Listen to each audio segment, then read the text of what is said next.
é o ABC de eletrodinâmica e o básico, o fundamental que você precisa saber dessa matéria para poder aprofundar direito e não perder questões fáceis na hora da prova, né? Poder ter uma certa segurança, né, nessa matéria. Você vai ter que saber isso aqui tudo que eu vou te falar com relativa naturalidade. Você vai ter que tratar isso como se fosse algo natural, né, pro futuro, se você quiser se dar bem nessa matéria, certo? Tá, ABC de eletrodinâmica, bem basiquinho, eu vou falar aqui das leis de Ohm. Ohm é esse cientista aqui. E a primeira lei que esse carinha proporcionou pra gente foi a seguinte: U é igual a RI. O que isso quer dizer?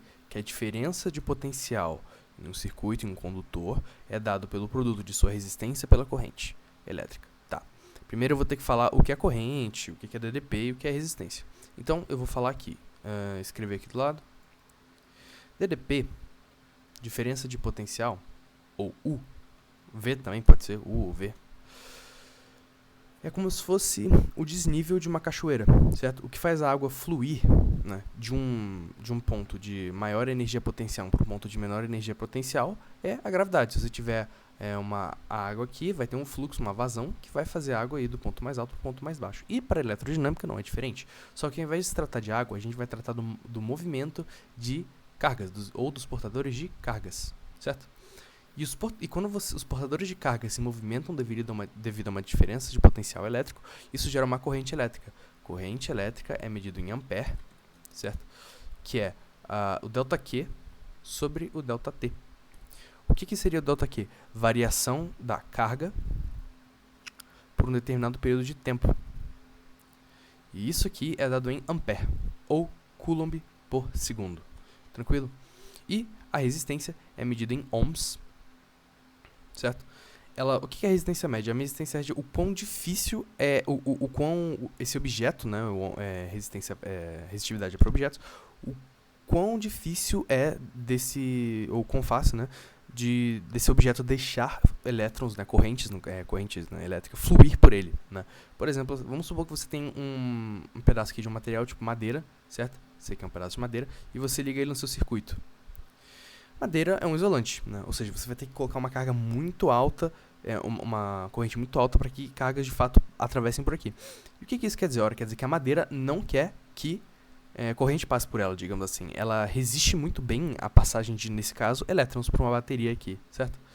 Bom, se ela resiste muito, ó, a gente conclui que ela tem uma resistividade alta, né? O ferro, o cobre, por exemplo, tem uma resistividade baixa. É mais fácil, por quê? Porque ele tem elétrons livres.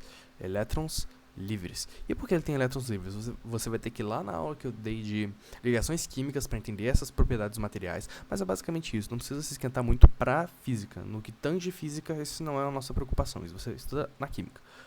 Certo? Então, U é igual a RI. Então, desenhando aqui, para ilustrar, porque acredito que o ser humano é um ser muito visual, né? Então, desenhar qualquer coisa já ajuda muitas pessoas, né? Então, vou desenhar aqui para ficar mais tranquilo. Você vai submeter essa barra de ferro aqui a uma DDP U, e ela que tem vários elétrons livres, né? Detalhe, esses elétrons aqui, eles estão se movimentando, certo? Certo, estão se movimentando aleatoriamente. Isso que é essa DDP. Essa tem uma barra de ferro com um mar de elétrons ali, ligações intermoleculares, caracterizado por um mar de elétrons, eles estão fazendo movimentos caóticos. Isso caracteriza corrente? Não. Corrente é um movimento ordenado dos portadores de carga. Então, você só vai ter um movimento de fato ordenado quando você definir o potencial, o polo positivo e o polo negativo desse condutor, por exemplo. Um adendo que eu tenho que falar sobre a corrente também, que tem dois tipos de corrente, a corrente convencional e a corrente real. Se você tem um circuito aqui, eu já vou falar o que são esses símbolos mais pra frente, mas isso aqui, esse símbolo aqui embaixo é a bateria, no caso, o fornecedor de DDP, a pilha, a bateria, enfim. Você tem aqui o polo positivo, que é o traço maior, e o polo negativo, que é o tracinho menor. E você tem aqui os elétrons. Os elétrons, eles fluem para qual sentido? Daqui para cá ou daqui para cá? Ora, depende. Você está falando do sentido real ou convencional. Convencionou-se que as cargas saem do polo positivo para o negativo. Mas se você olhar no microscópio, né, entre aspas, porque eu nem sei se dá para ver um elétron no microscópio desse jeito. Provavelmente não, porque ele deve ser menor que um fóton, então não tem como ele refletir luz. Mas de qualquer jeito, ele sai, o elétron, a gente convencionou que ele faz esse percurso aqui, que ele sai do polo positivo e vai para o polo negativo, porque antigamente a gente achava, né, a raça humana achava que os elétrons, que as cargas positivas que se movimentavam, né, no caso os prótons, Mas com o passar do tempo viu que esse não era o caso, e que na verdade os elétrons saem do polo negativo pro positivo, são os elétrons que se mexem. O próton é muito pesado, ele é muito denso comparado ao elétron. O elétron não pesa quase nada. A gente fala que o elétron tem um peso desprezível, né? Então o elétron é ele que se mexe, os prótons ficam paradinhos ali. Eu posso ter um movimento de prótons? Pode, mas é extremamente raro. Tão raro que a gente finge que não acontece nunca. Que os prótons ficam paradinhos e a corrente elétrica são basicamente as cargas, os elétrons se movendo e os prótons parados. Então, na verdade, os elétrons, se eles têm carga negativa, eles querem ir para onde tem positivo, porque negativo com negativo repele e positivo com negativo atrai. Então, os elétrons vão fazer isso aqui, certo? Mas houve uma convenção de física, eu acho que em 1700 ou em 1800, alguma coisa, não lembro a data, em que eles falaram, vamos fingir que, que vai ser assim, e assim foi feito, tá? Isso dificilmente vai cair nos vestibulares mais concorridos, mas talvez um item de verdadeiro ou falso no Enem, no Enem não, porque no Enem não tem verdadeiro ou falso, mas também num item de verdadeiro ou falso no UERJ, né, algum vestibular desse aí, estadual, talvez possa acontecer. Certo? Então você vai ter aqui, você vai submeter esse pedaço de ferro ou de metal a um DDP e definir o polo negativo e o polo positivo, e os elétrons vão fazer um movimento ordenado aí, gerando aí uma corrente elétrica em uma DDP e em um resistor, certo? Segunda lei de Ohm. Detalhe. Eu acho que eu escrevi aqui. Sim, esse aqui é Ohm, tá? O símbolo que a gente usa no SI para poder, enfim, descrever aí essa grandeza.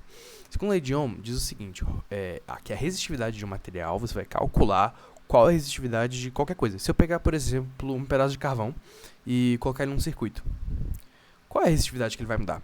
Se ele me der resistividade e eu souber DDP, eu sei calcular a corrente, né? Bem útil. Como é que eu faço isso? Bom, resistividade é igual a ρ, já vou explicar o que multiplica o comprimento do fio pela área transversal do fio, ou do material. Ou seja, eu vou pegar o material e vai cortar ele, seccionar ele, e vai ver essa área aqui. Ora, por quê? Perguntemos a nós mesmos. Por que a resistência é diretamente proporcional ao comprimento?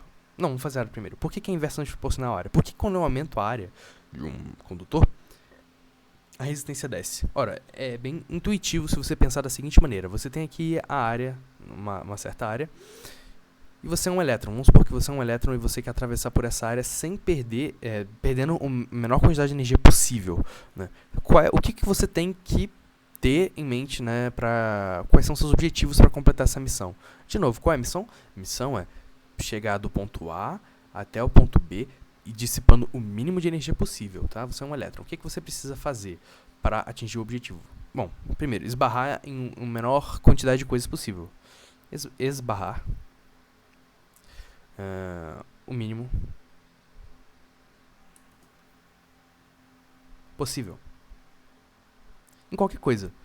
Pode ser nos cantos do condutor, em outros elétrons, assim. Isso é inevitável, a gente sabe, mas esbarrar o mínimo possível é um bom jeito de encontrar isso. E, bom, se você tem uma área muito larga, que a chance de você esbarrar no condutor e acabar dissipando energia, porque a gente sabe que colisões dissipam energia cinética, né? Dissipam aí, você esquenta as coisas quando você bate. Se você bater palma aqui, você percebe que sua mão fica um pouco aquecida, né? Você dissipa energia mecânica, acaba virando energia térmica, mas não é o caso aqui da aula de não é sobre energia. Bom, tecnicamente é sobre energia, mas não é energia mecânica. Então, quanto maior a área transversal, melhor vai ser do elétron fluir aqui pelo condutor, certo? E agora, com essa mesma lógica, tenta pensar no comprimento L. Quando o comprimento é maior, você concorda que tem mais chance de dar merda, mais chance de você bater em alguma coisa do que se um comprimento assim, por exemplo? Pois é. Então, e ρ, tá? Já explicando, ρ é uma constante para cada material. Por exemplo, a madeira tem um ρ específico, é o quanto que esse material não quer que a corrente passe por ele. Um ρ elevado é uma resistência elevada. Então, por exemplo, metais, né, que tendem a ser bons condutores, que eu já falei que você tem que ver o vídeo de ligações químicas para saber por que metais são bons condutores, eles têm ρ baixo, por quê? Porque eles têm muito elétrons livres. Isso faz com que eles sejam muito fáceis, não é difícil fazer uma corrente passar por eles. Madeira, por exemplo, borracha, é extremamente difícil. Você vai precisar de uma DDP altíssima para poder fazer uma corrente passar por ela. Ou uma corrente que é o que mesmo? ΔQ sobre um ΔT. Essa aula tá com 9 minutos. Eu vou falar um pouco aqui sobre resistência equivalente.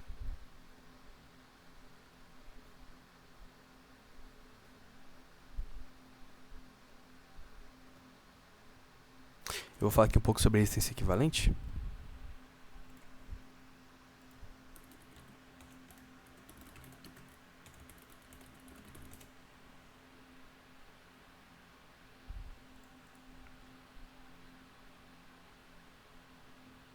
Perdão pela pausa no vídeo. Resistência equivalente, que é uma parada que cai bastante até em todos os vestibulares, né? Não tem uma aplicação tão útil assim. Não na vida real, lógico. Mas eu tô falando pro quesito pros outros problemas dessa matéria. Porque, tá, você calculou a REC, né? Calcular a REC em si é o problema. Você não usa isso pra mais nada, não é como um passo extra. Não é como calcular a energia potencial gravitacional. Porque, sim, isso aqui não dá pra achar energia mecânica do sistema. Não, entendeu? Enfim, isso é o de menos. Resistência equivalente, apresentando aqui a simbologia. Isso aqui é uma bateria, um fornecedor de DDP, certo?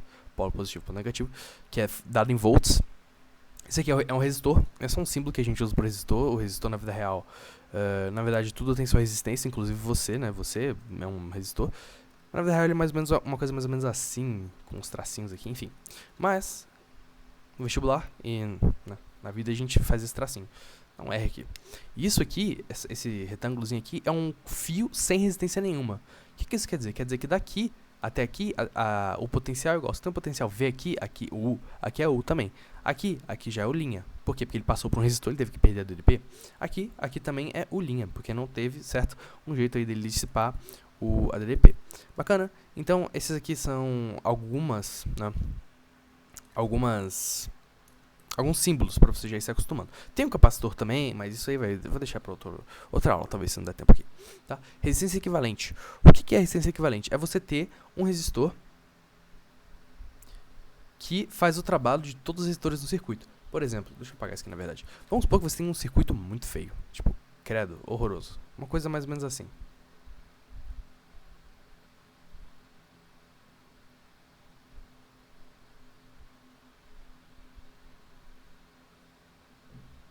Uma coisa de outro mundo. Certo? E você sabe, né, porque eu vou te falar agora, que todo e qualquer circuito tem uma resistência equivalente. Ou seja, não importa o circuito que você tem, não importa o quão feio ele seja, tem um valor de REC, de resistência equivalente. Ou seja, toda essa gambiarra que você está vendo pode ser substituído por um resistor só de um determinado valor. E esse valor que a gente vai calcular. Ou seja, isso aqui tudo é equivalente a um resistor de, sei lá, eu vou chutar aqui um valor, tá? 3R. Tá? Isso aqui para o circuito é a mesma coisa. Garantido que isso aqui é resistência equivalente, o cálculo vai dar 3R. E como é que eu vou fazer resistência equivalente? Esse é um circuito complicado por causa disso aqui, mas eu vou deixar isso para depois, a ponte de Wheatstone, ou Whetstone, não lembro como fala. E eu vou pegar um caso simples, né? Para vocês saberem fazer os casos simples, e quando pegar os casos complexos, vocês quebrarem ele em pedaços, né, pequenos, que é a parte que vocês sabem fazer. Vamos supor que você tem um circuito assim. 2 resistores, tá? Em série. Por que eles estão em série? Muito importante você saber isso, né? Vai parecer óbvio, mas em circuitos com desenho um pouco mais criativo, digamos assim, vai ficar meio difícil de saber o que está em série em paralelo. Eles estão em série? Então, por quê? Porque você tem um único fluxo de carga, certo? E eles são submetidos a DDPs diferentes. O que isso quer dizer? Se a carga passa por aqui, passei por esse resistor aqui, R1 e R2. O R1 ele vai dissipar uma DDP. E o R2 vai dissipar outra DDP, certo? E como é que eu calculo resistência equivalente de circuitos de resistores em série? Você soma REC é igual a R1 mais R2. Acabou. Você pode colocar 300 resistores em série. Você vai fazer uma soma, certo? Estão em série, ou seja, a DDP entre eles é diferente, certo? Ou seja, a DDP entre o ponto A e B é diferente do ponto B e C, certo? O AC é diferente do...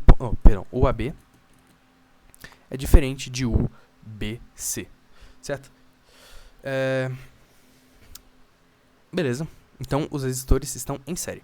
E tem outro caso aqui, são esses dois casos mais importantes, assim, que vai ser o coringa que vocês vão usar para resolver quase qualquer caso, pelo menos desse no começo, que é o caso em paralelo. R1, R2. Certo? Ora, vamos lá. Como é que eu sei que eles estão em paralelo? Olha só. Pega o circuito e vai traçando os potenciais. Aqui tem o potencial U. UA. Aqui tem o potencial UA. A corrente pode ir para cima ou para baixo. Ela vai para onde? Para os dois. Sempre, sempre. Claro que não de modo igual, vai depender das resistências, ela tem uma proporção, mas ela vai se dividir pelos dois lados aí, né, pelos dois caminhos. Qual caminho eu escolho? Tanto faz. Aqui é o A, escolhe um caminho, aqui é o B. E morreu o assunto. Quer dizer que eles estão sobre a mesma DDP? Sim. Então, o A, o AB é igual ao AB. Qual é a consequência disso? Como é que eu calculo a resistência equivalente nesse caso? Qual é a consequência disso? A corrente se divide, certo? Como é que eu sei como a corrente vai se dividir? Taca a primeira lei de Ohm, pelo menos no começo é assim, lei de Ohm. Mas ela é proporcional à resistência. Se um resistor é o dobro do outro, vamos falar que 2R1 é igual a R2. Ou seja, a resistência de R2 é muito menor. Ou seja, o dobro da corrente vai ir para R2. Né? Quanto maior a resistência, menor a corrente que passa por aquele ramo ali do circuito, certo? Então, como é que eu faço para calcular? 1 sobre REC é igual a 1 sobre R1 mais 1 sobre R2. E você vai falar, que merda, eu vou falar, pois é. Mas tem um jeito mais fácil de calcular isso aqui. Você continua desse jeito aqui, tá? Até que mais 1 sobre R3 e assim por diante, até, né, todos os paralelos estiverem bonitinhos. Como é que tem um jeito fácil de calcular isso aqui? Você pode pegar circuito 2A2 REC, 2A2, né? É o produto pela soma R1, R2 sobre R1 mais R2. Exemplos numéricos posso até fazer, mas isso aqui é bem tranquilo. Eu vou misturar esses dois casos para vocês entenderem como mesclar, calcular série, paralelo, enfim. E até calcular corrente, como a corrente se divide e tal. Beleza. Vamos aqui embaixo pegar um exemplo aqui. Uma bateria.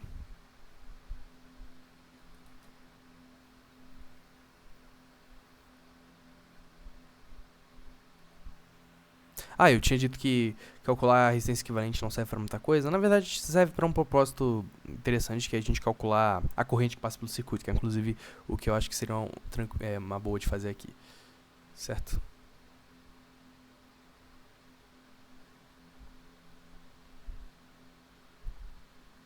Nossa senhora, sumiu aqui. Tá. Você tem esse circuito aqui. 10 volts aqui de voltagem. Todos os resistores são de 1 ohm, pra ficar bem tranquilo. Quer dizer, eu não sei se a conta vai ficar tranquila, bonitinha, porque são valores que eu tô chutando aqui. Mas enfim, eu quero te mostrar como é que você resolveria esse tipo de problema aqui. Eu quero fazer algumas perguntas. Deixa eu pegar isso aqui e jogar mais pra baixo aqui, porque eu vou precisar de espaço. A gente aqui vai simplificar esse circuito e eu quero responder 3 perguntas. Primeira pergunta: resistência equivalente, corrente. Vou falar que corrente, eu vou querer a corrente I1 e a corrente... Não, só corrente 1 mesmo, por enquanto. Corrente 1 e... deixa eu ver... Mas tem aqui pra ver. Que tal, corrente... Acho que daqui, por enquanto, eu só tô pensando nisso. Talvez eu possa extrair mais alguma coisa desse problema. Mas, por enquanto, eu não tô conseguindo pensar em nada, né? Tá. Bom. REC. Como é que eu calculo a resistência equivalente? Bom, bem simples aqui. A gente vai simplificar esse... bugou ali. Esse circuito. E você vai fazer de como? De dentro pra fora. Como assim? Você pega primeiro as coisas que estão em série dentro das coisas que estão em paralelo. Como assim? Nesse caso aqui. Pega isso aqui. Esse circuito aqui está em paralelo com esse, que está em série com esse, e por último está em paralelo com aquele. É bem tranquilo de imaginar, espero que vocês não tenham problemas com isso, tá? 1 ohm mais 1 ohm, 2 ohms. Em paralelo com 1 ohm. Em série com 1 ohm. Tudo isso em paralelo com mais 1 ohm. Beleza? Dá pra simplificar mais? A gente vai simplificar mais ainda esse circuito até a gente achar REC. 1 ohm paralelo com 2 ohms. Isso aqui vai dar o quê? Produto pela soma. 2 vezes 1, 2. Produto, né? Pela soma, 3. 2 terços, 2 ohms sobre 3. Uma outra coisa que eu esqueci de falar sobre isso sobre esse negócio de calcular resistência equivalente aqui, é que não importa os valores dos resistores. Você pode ter um resistor de 10 elevado a 10 elevado a 25 elevado a 300 mil elevado a 10 ohms. Se você colocar ele em série E com um resistor de 1 ohm, a REC vai ser maior do que cada resistor individual. Sempre, sempre, porque não tem como você somar um valor a outro, né? No caso de resistor, que não existe número negativo, não tem como você somar o valor de dois resistores e dar um número menor do que cada resistor individual, certo? Agora, no paralelo é diferente. Se você tem um resistor de 10 elevado a 10 elevado a 25 elevado a 300 elevado a 10 e colocar ele em paralelo a 1 ohm, a resistência equivalente vai ser sempre, sempre, sempre menor do que o menor resistor. Ou seja, se eu colocar esse resistor aqui que tem um número gigantesco com esse aqui que tem um número pequeno, a REC, eu não sei quanto vai dar REC, não faço a mínima ideia, mas com certeza vai ser menor que 1. Sempre, sempre, sempre menor do que o menor resistor. Ah, se aqui botasse aqui um resistor de 0,00001 ohms, qual vai ser a resistência equivalente? Não sei, mas vai ser menor do que isso aqui, certo? Importante salientar, porque eu acho isso bem interessante. Eita, bem interessante. Mas vamos lá. Tá, e agora o que você tem? Você tem 2 em série, vai ficar 2 terços mais 1 terço, que vai dar 5 terços, né? Vai dar aqui 5 terços. Um resistor de 5 ohms sobre 3, em paralelo com 1 ohm. Aí você faz o produto pela soma, né? Vai ficar 5 sobre 3. Opa, 5 sobre 3, produto pela soma. Isso aqui vai dar 8 terços, né? Aí você faz o produto tal, vai ficar o quê? 5 sobre 8 ohms. Então a REC vai ser 5 sobre 8 ohms.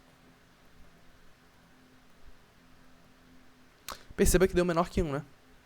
Deu menor que 1 a REC. Por quê? 5 sobre 8 é menor que 2 terços, certo? Certo. 5 sobre 8 é menor que 2 terços. Por que isso é uma coisa... Não, desculpa. Desculpa. 5 sobre 8 é menor do que 1, certo? Que foi esse último caso aqui. 5 sobre 8 é menor que 1. Por quê? Porque o que é maior? 5 sobre 3 ou 1? 5 sobre 3 é maior. E qual é o menor? 1. 1 ohm é o menor resistor. Eu coloquei ele em paralelo com o de 5 sobre 3. Eu sei que a REC vai ser menor do que o menor. Ou seja, 5 sobre 8 é menor do que 1.